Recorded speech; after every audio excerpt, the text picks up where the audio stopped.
अस्सलाम वालेकुम my dear students. तो आज के लेक्चर में हम कवर करेंगे 10B का क्वेश्चन नंबर 3। तो इससे पहले आपने जो क्वेश्चन नंबर 2 की मैंने वीडियो बनाई है, सबसे पहले आपने उसको देखना है कि आपका जो बेसिक कंसेप्ट है वो क्लियर हो जाए। उसके अंदर मैंने बहुत ही डिटेल से बताया हुआ है कि क्रॉसपोंडिंग एंगल क्या होते हैं, अल्टरनेट एंगल क्या होते हैं, इंटीरियर एंगल क्या होते हैं। तो सबसे पहले आपने क्वेश्चन नंबर 2 को सोल्व करना है, उसके बाद आपने क्वेश्चन नंबर 3 पे आना है कि आपका जो बेसिक कंसेप्ट है वो क्लियर हो जाए कि इन क्वेश्चन को हम कैसे सोल्व करते हैं। तो स्टूडेंट्स, आपने D1 का कोई भी क्वेश्चन देखना हो सर्च में लिखेंगे और साथ आप लिखेंगे सर रऊफ़, तो लेक्चर आपको मिल जाएगा, तो आप क्वेश्चन को इजीली सॉल्व कर सकते हैं। तो अभी देखें जो क्वेश्चन नंबर 3 का ए पार्ट है, तो ये AB एंड CD ये टू लाइन आपस में क्या है, पैरेलल हैं। और AF एंड AE ये AB एंड CD के ऊपर ट्रांसवर्सल टू लाइन्स हैं, एक है AE और सेकेंड लाइन हमारे पास है AF। तो इसके साथ हमारे पास 4 एंगल यहाँ पे बन रहे हैं, एक एंगल ये बन रहा है, एक एंगल ये बन रहा है, एक एंगल ये है और एक एंगल ये है। तो इन्हीं की बेस पे हमने A और B की वैल्यू को फाइंड करना है। तो अभी मैं क्वेश्चन को सोल्व करता हूँ तो आपको समझ आएगी कि ये कैसे सोल्व होगा। अभी देखें स्टूडेंट्स, यहाँ से हम A की वैल्यू को फाइंड करते हैं। तो two lines AB and CD को मैंने यहाँ पर ड्रा किया है। ये मैंने अलग से इसलिए बनाई है डायग्राम कि आपको ईजिली समझ आ जाए। और इसको जो AF जो लाइन कट कर रही थी, जो ट्रांसवर्सल लाइन थी AB एंड CD के ऊपर, मैंने उसको भी यहाँ पे ड्रा किया है। तो इसके साथ टू एंगल्स बन रहे हैं, ठीक है, एक है A और एक है 38 जो कि हमें गिवन है। तो स्टूडेंट्स, ये दोनों एंगल्स एक दूसरे के इक्वल होंगे क्योंकि ये क्रॉसपोंडिंग एंगल हैं, ठीक है। क्वेश्चन नंबर 2 के अंदर मैंने बहुत ही डिटेल से बताया हुआ है कि अगर A B and CD two line आपस में पैरेलल हों और उसके ऊपर जो ट्रांसवर्सल लाइन होती है उससे बनने वाला ये वाला एंगल और ये वाला एंगल एक दूसरे के क्या होंगे, इक्वल होंगे। रीज़न क्या है कि ये दोनों एक दूसरे के क्रॉसपोंडिंग एंगल हैं। तो हम यहाँ पे लिख सकते हैं कि A की वैल्यू हमारे पास 38 आ जाएगी, ठीक है।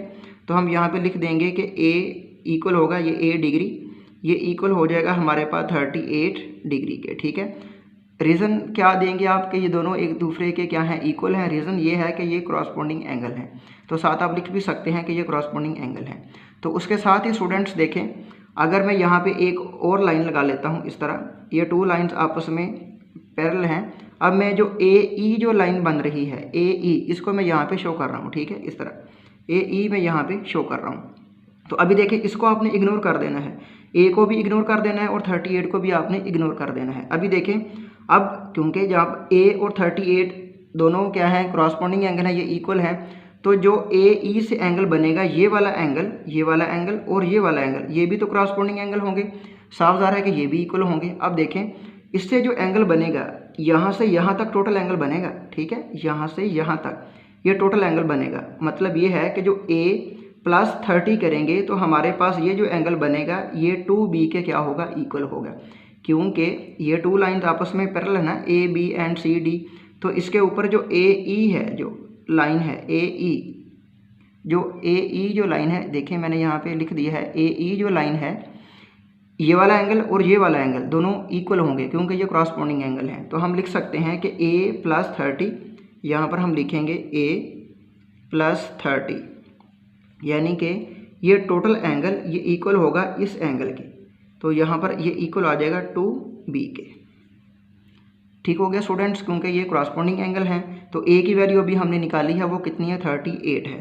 तो स्टूडेंट्स 2B को मैं पहले लिख रहा हूँ यहाँ पर, 2B ये इक्वल आ जाएगा A की वैल्यू कितनी है, 38 है। तो यहाँ पर आ गया 38 प्लस 30, तो यहाँ पर आ गया जी 30।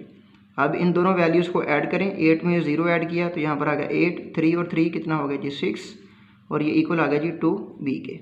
तो B की वैल्यू को हमने फाइंड करना है। तो यहाँ पर आ जाएगा जी 68 ओवर, ये 2 इधर मल्टीप्लाई हो रहा है, इधर आगे क्या हो जाएगा, डिवाइड हो जाएगा। तो B की वैल्यू हमारे पास आ जाएगी 68 ओवर 2 कितना होता है जी, 34 होता है। तो 34 डिग्री, तो B की वैल्यू हमारे पास आ जाएगी 34 डिग्री। तो स्टूडेंट्स, आपने सबसे पहले A की वैल्यू को फाइंड करना है। A की वैल्यू को फाइंड करने के साथ A की वैल्यू 38 आ गई है। सबसे पहले आपने AF को लेना है, उसके बाद AE जो लाइन है इसको आपने लेना है कि इसका एंगल और ये वाला एंगल और ये वाला एंगल इक्वल होगा। तो A की वैल्यू को हमने फाइंड किया है, टोटल एंगल ये वाला और ये वाला इक्वल होंगे, 30 प्लस A, तो A की वैल्यू 38 आई है। इन दोनों को ऐड करेंगे, ये इक्वल होगा 2B के। तो इससे हम B की वैल्यू को ईजिली फाइंड कर सकते हैं। तो स्टूडेंट्स, ये था इसका A पार्ट, और अभी हम करते हैं B पार्ट। अभी हम करते हैं पार्ट बी। तो पार्ट बी के अंदर टू लाइंस आपस में पैरेलल हैं, A B and C D, और जो पी क्यू लाइन है इसके ऊपर ट्रांसवर्सल है A B and C D के ऊपर। तो गिवन डाटा के अंदर 3 एंगल्स हैं, एक है 2D और एक है 7C और एक है 140। तो हमने डी की और सी की वैल्यू को हमने क्या करना है, फाइंड करना है। तो अभी हम क्वेश्चन को आगे सोल्व करते हैं। अभी देखिए स्टूडेंट्स, मैंने आपको समझाने के लिए इसको अलग से ड्रा किया हुआ है कि A B and C D two line आपस में पैरेलल हैं। ये हमें एरो से शो किया हुआ है A B and C D, और जो पी क्यू है इसके ऊपर ट्रांसवर्सल लाइन है, ये इसको मैंने ड्रा किया हुआ है। तो इससे 7C एंड 140 ये टू एंगल्स जो हैं ये एक दूसरे के इक्वल होंगे। रीज़न क्या है कि ये दोनों एक दूसरे के क्या हैं, क्रॉसपोंडिंग एंगल हैं। जैसा कि इसका जो ए पार्ट था उसके अंदर भी मैंने बताया हुआ है कि अगर इस तरह A B and C D two lines parallel हों और उसके ऊपर एक ट्रांसवर्सल लाइन हो, तो ये वाला एंगल और ये वाला एंगल जो बनेंगे ये एक दूसरे के क्या होंगे, इक्वल होंगे, क्योंकि ये एक दूसरे के क्रॉसपोंडिंग एंगल हैं। तो यहाँ पे मैं लिख सकता हूँ कि 7C ये इक्वल है 140 के। तो हम यहाँ पे लिखते हैं 7C ये इक्वल है 140 के। रीज़न क्या है कि ये दोनों एक दूसरे के क्रॉसपोंडिंग एंगल हैं, ये इक्वल होंगे।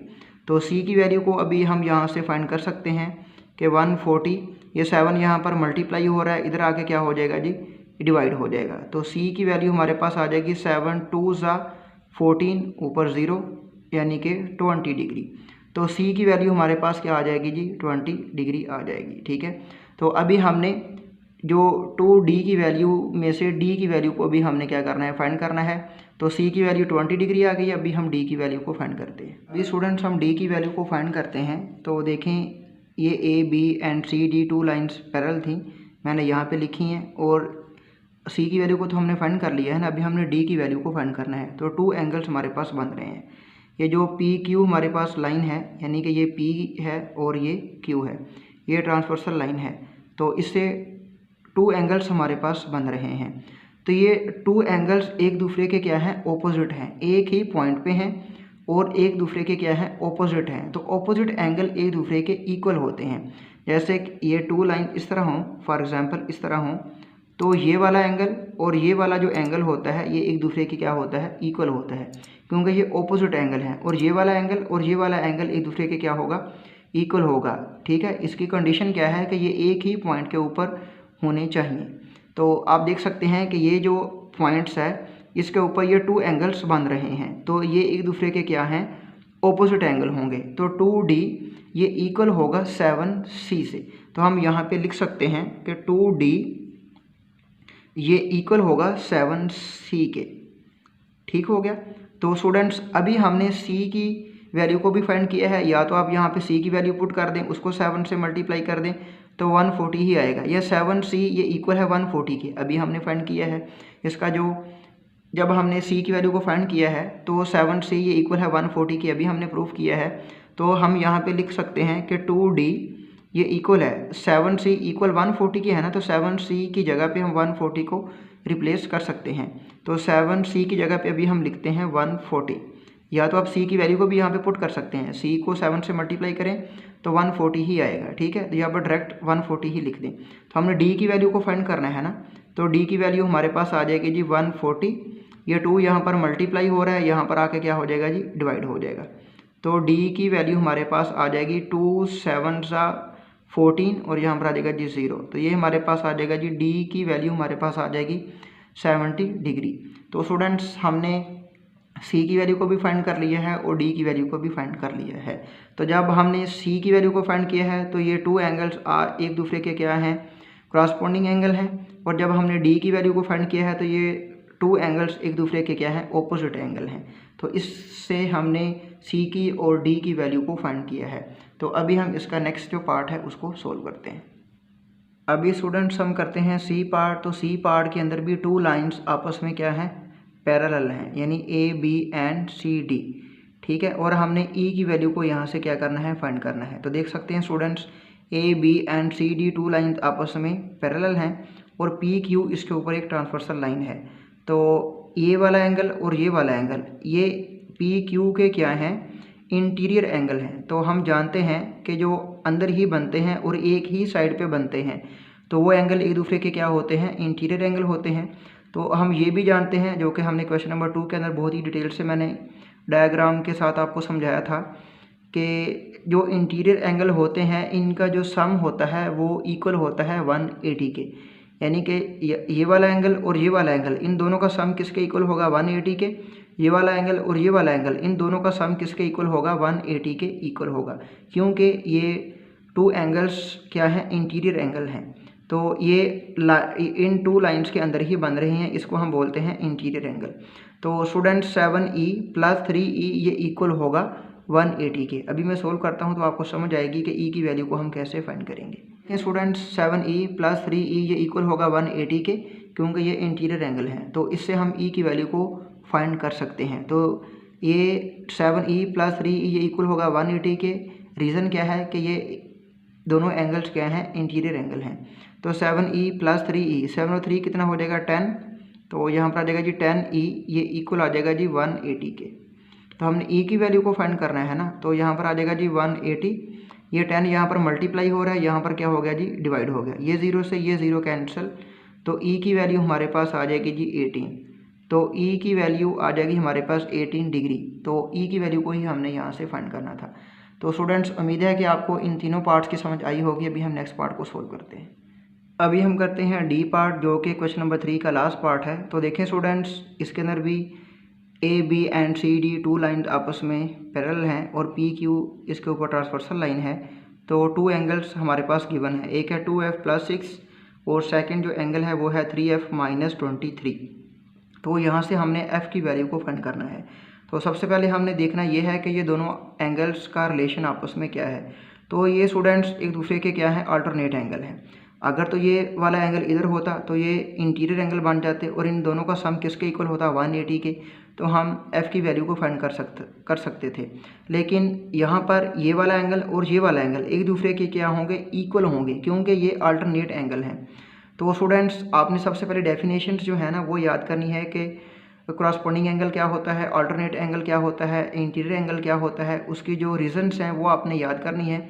तो बहुत ही आसान सी एक्सरसाइज है ये 10B, ठीक है। तो देखें, ये वाला एंगल और ये वाला एंगल एक दूसरे के क्या होंगे? इक्वल होंगे, क्योंकि ये अल्टरनेट एंगल हैं। तो इससे हम F की वैल्यू को फाइंड कर सकते हैं। तो अगर ये वाला एंगल इधर होता या ये वाला एंगल इधर होता, एक ही साइड पे होते, तो हम इसको इंटीरियर एंगल कंसीडर करते और इसको इक्वल रखते 180 के साथ, तो हम F की वैल्यू को फाइंड कर सकते थे। तो अभी ये वाला एंगल और ये वाला एंगल एक दूसरे के क्या होंगे? इक्वल होंगे। अभी हम F की वैल्यू को फाइंड करते हैं। ये दोनों एंगल एक दूसरे के क्या थे? इक्वल थे। तो मैंने यहाँ पे लिख लिए हैं। तो यहाँ से हम F की वैल्यू को फाइंड कर सकते हैं। तो देखिए स्टूडेंट्स, ये 3F है, ये 2F है। ये 2F प्लस का है ना, उधर जाके क्या हो जाएगा? माइनस का हो जाएगा। तो हम यहाँ पे लिखते हैं 3F, यहाँ पर आ जाएगा जी 3F। ये प्लस 2F है ना, इधर आके क्या हो गया? -2F हो गया। ये इक्वल आ गया। ये +6 इधर ही रहेगा। तो ये -23 है ना, इधर आके क्या हो जाएगा? प्लस का 23 हो जाएगा। यानी 2F को उठा के आपने इधर ले आना है और -23 को उठा के आपने उधर ले जाना है। तो 3F, ये प्लस माइनस माइनस, 3 में से 2 निकाला, 1F, और 3 बिग डिजिट है, इसके साथ प्लस है तो प्लस F आएगा। प्लस हम लिखते नहीं हैं। ये इक्वल आ जाएगा प्लस प्लस प्लस ही होता है, और 6 + 23 इक्वल आ जाएगा 29 के। तो F की वैल्यू हमारे पास आ जाएगी 29 डिग्री। उम्मीद है कि स्टूडेंट्स आपको क्वेश्चन नंबर 3 की समझ आई होगी। मैंने एक एक क्वेश्चन आपको सोल्व करवाया है। तो फिर भी इन तमाम पार्ट्स में किसी भी किस्म का कोई भी डाउट हो तो आप मुझे ज़रूर कमेंट्स बॉक्स में बताएं। मैं इंशाल्लाह उसको सोल्व करूँगा। तब तक अपनी दुआओं में याद रखिएगा। अल्लाह हाफिज़।